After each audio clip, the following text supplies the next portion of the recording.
We're lucky in the sense that you're starting from scratch. This is what we want to achieve. We want to have diversity of experience and we want to have diversity of people.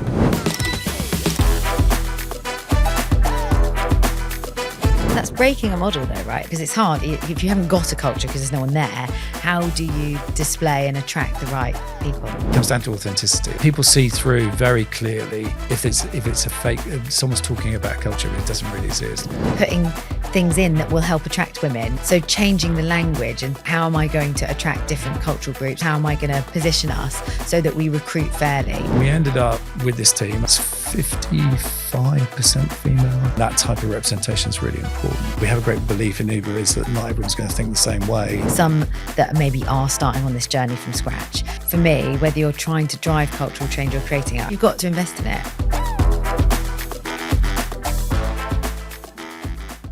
Hi guys, and welcome back to Marketing in the Madness. Now, this is one of my Marketing in the Mad Fest takeovers. As part of our collaboration with MadFest, we record some really interesting content for the Female Leaders Club. Something that is incredibly close to my heart is businesses innovating by being more diverse. And of course, for all of us, developing more equal workplaces that are fairer for us all to work in and provide equal opportunities. And you may well have heard myself and Paul already chatting. Paul Wright is joining me today and Paul, I'm going to say the job title wrong, so I'm going to get you to say it. Okay. Head of International for Uber Advertising. You got me together. Yes, there we go. Head of International for Uber Advertising. And Paul has been on quite a journey over the past few years, setting up Uber Advertising, basically. And as part of that, Paul, a big play for you has been ensuring that you create a really diverse workforce. Yeah. So can you tell me how you've done that at Uber Advertising?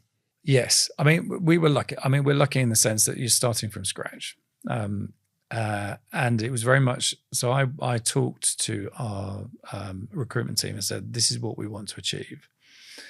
And they bought into it because it's part of our general ethos is that we want to build diverse teams. So we went and we're building a team. I guess we built a team of about 40 odd now in the UK. From some of them work in my team and some support my team, but I'm pretty much involved in all of the hiring somewhere along the line. So when we started, we said, right, we want to do two things. We want to have diversity of experience and we want to have diversity of people.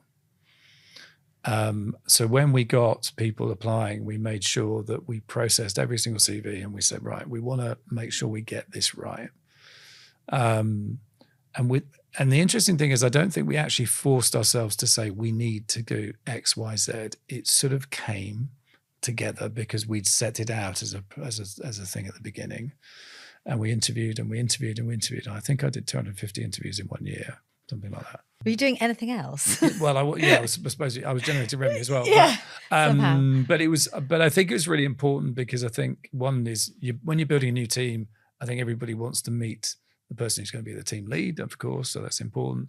But we also just felt it was like a jigsaw puzzle, putting together a team with this diversity of experience and diversity of everything. And it sort of worked really well. I mean, we ended up with this team, I think it's 55% female, I think. Love that. That's 50-50 male, female on leadership.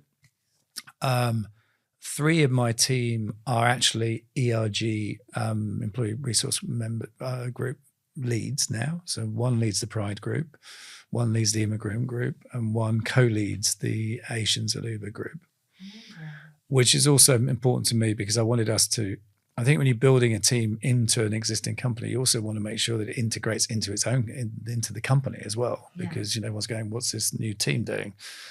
And I think ERGs and that type of representation is really important. So we got there, and then we've got people from all the big tech. We've got people from Amazon and Google and Twitter and Apple and all sorts of different places as well. So that was really important. So we had this real range of experience, which is wonderful to have because we have a great belief in Uber is that not everyone's going to think the same way. And that's important if you're building for fast growth in particular.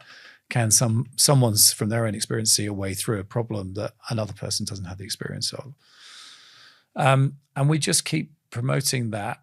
And it's a very important cultural thing, and we talk about it a lot. And I'm not, I don't spend a lot of time. I like to be in with the team, working with the team. I think that's important for this as well. You've got to see that. I think with diversity, particularly, you've got to see everyone's got to live it a little bit. It can't be just a sort of thing you do at the end of the month and go, oh yeah, how are we doing on a diversity type thing? Yeah. We talk about it a lot. And I think we're in a good place. But it's been a really interesting journey getting there, because I think it's just, as I said at the beginning, you're so privileged to be able to build a team from scratch. You've got no real heritage. Yeah. And one of the things I said to myself is I don't want to necessarily employ a load of people I've worked with before, which was also deliberate. It's really hard not to do really that. hard not to do that. I did employ, we did have, and we ended up with 2 people I had worked with before, but both of them are fantastic. But that's actually in the minority. Most of the people hadn't worked with each other before previous places. That's good. So that helps as well, because I think there was no clique in the middle. Yeah. Which I think is also part of the problem with diversity, is you get a clique and then you get not much diversity of thought, because everyone's worked with each other before, and then they don't really want to have more people coming in from the outside. That's breaking a model though, right? That's how a lot of us have grown up. Like, you go off, you bring in the trusted team of the people that you've worked with before. So it's a brave move as you started. Yes, it's brave. It's proved very successful. I mean, I've done it many other places before, and most of the teams I've worked with, I've usually started with a newish team. Even with my startup, I mean, we started with a group of us that worked together before, but then we brought in other people from there. And it's always, I think it's always horses for, you have to sort of play to what the business outcome you want and the culture that you're working into. I mean, there are some people, for example, when I was at Amazon has a certain culture, Apple has a certain culture, Uber has a certain culture. And you need to understand whether those people would thrive in that. Now, that's not saying that everything about, you have to have, people who look exactly the same. That's not true. It's more about how they can work in that environment to be successful. Yeah. So yeah, I mean, it's been so far so good. And as we keep building, we continue to care about it, and the team who now are hiring, because I'm not doing the interviews anymore, thank goodness. Yeah. Who are now hiring, I think have got a very clear view of what we want to do. And also, as part of the hiring process, we also tried to make sure that the experience for all candidates was as good as possible. So they got into the process, they went through, and we actually tracked the scores back in terms of how people rate us afterwards, and that was very important as well. At that beginning phase, when you're like, once you've got the culture, of course, and there are certain businesses that need to change their culture. Yes, so there'll be a few different people listening here, some that need to change it, some that maybe are starting on this journey from scratch. So what would be your top tip to say, like, one thing that you could do to really make sure that you attract, because it's hard, right? If you haven't got a culture because there's no one there, how do you display and attract the right people? I think ultimately it comes down to authenticity a little bit. I think people see through very clearly if it's a fake, if someone's talking about culture but it doesn't really exist. Yeah. We had quite a lot of people, which we encouraged to do. We said to them, if you want to talk to the EIGs that are relevant for you, you can do that as part of your interview process. Nice. Okay, that's good. And that helped with that type of thing, because that sort of like it gives you a proof point without you hearing it from a sales perspective in an interview process. Nice. I mean, you've got to invest in it at the end of the day. And I think that's, for me, whether you're trying to drive cultural change or creating it, can I give my 2 top tips? And then I promise I'll finish.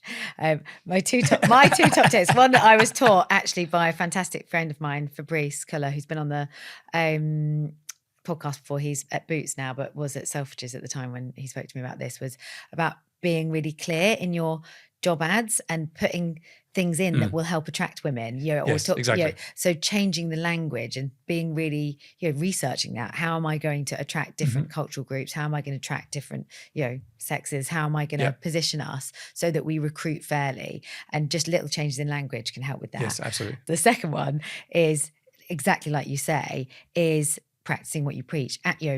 if you're doing something, having those ERGs, having people in the business that are there to drive change, to manage the culture, to make sure that you are truly doing what you say you're doing and not just saying it. I think that's those two things. If you can do that, that helps. Yeah, and there's that final thing, which is that great book, Power of Giants by John Amechi. Have you read that? No. He talks about very interesting guy, but he talks about culture being the worst behavior you allow someone to do, which I think is a great way of thinking about it. Yeah, nice. Because it's that's the base level. So you've got to make sure that base level is as high as possible. I love it. Paul, thank you so much. I will Pleasure. put a link to that book in the show notes, guys. So if you want to go and find it, I'm probably going to go and audible it after this. Yes. It's high on my agenda right now. But a big thank you, Paul, for coming back on the podcast. No, thank you for having me.